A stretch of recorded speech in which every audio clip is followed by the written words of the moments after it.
A reading from the book of Luke, reading from the Gospel, book of Luke, chapter 15. No commentary. The tax collectors and sinners were all drawing nearer to listen to him. But the Pharisees and scribes began to complain, saying, "This man welcomes sinners and eats with them."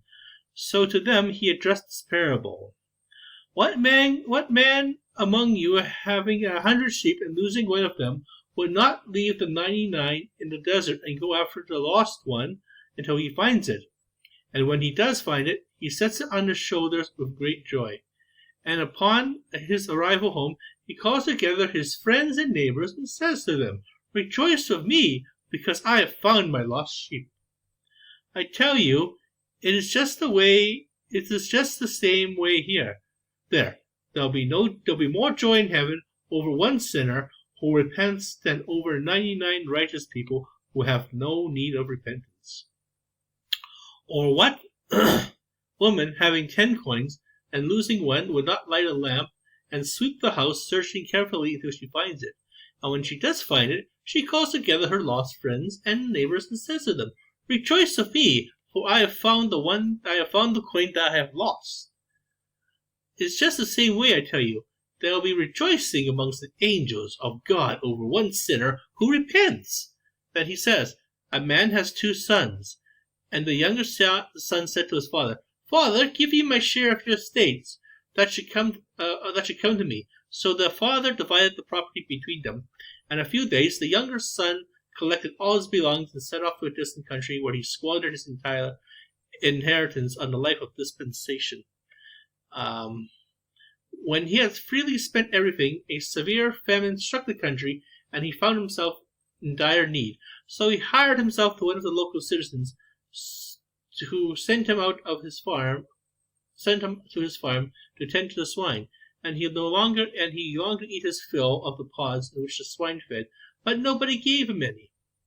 Coming to his senses, he thought, "How many of his father's hired workers have more than enough food to eat, but here I am dying of hunger.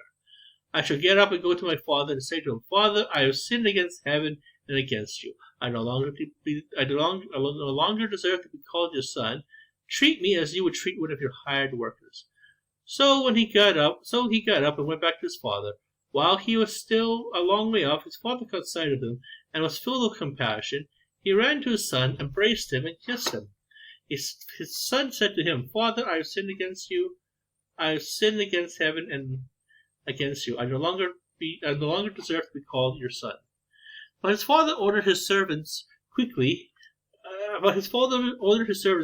bring the finest robe and put it on him. Put a ring on his finger and sandals on his feet. And take the fattened calf and slaughter it. Let us celebrate with a feast. Because his son was dead and has come to life again, he was lost, and he had been found." Then the celebration began. Now the older son had been out in the field, and on his way back he neared the house, and he heard the sound of music and dancing. He called to one of his servants and asked what this might mean.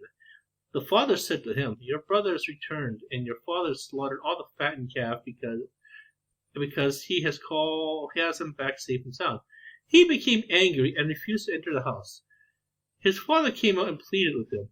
He said to his father in reply, "Look, all these years I have served you, and not once did I disobey your orders. Yet you never gave me even a goat to feast on with my friends. But when your son returns, who swallowed up all your property with prostitutes, for him you slaughtered the fattened calf." He said to him, "My son, you're always here with me, always. Everything I have is yours. But we must now celebrate and rejoice, because your brother was dead and has come back to life again. He was lost and has been found." Okay, so we'll go to chapter 16. Thank you for spending your evening with us. Have yourselves a lovely afternoon, evening.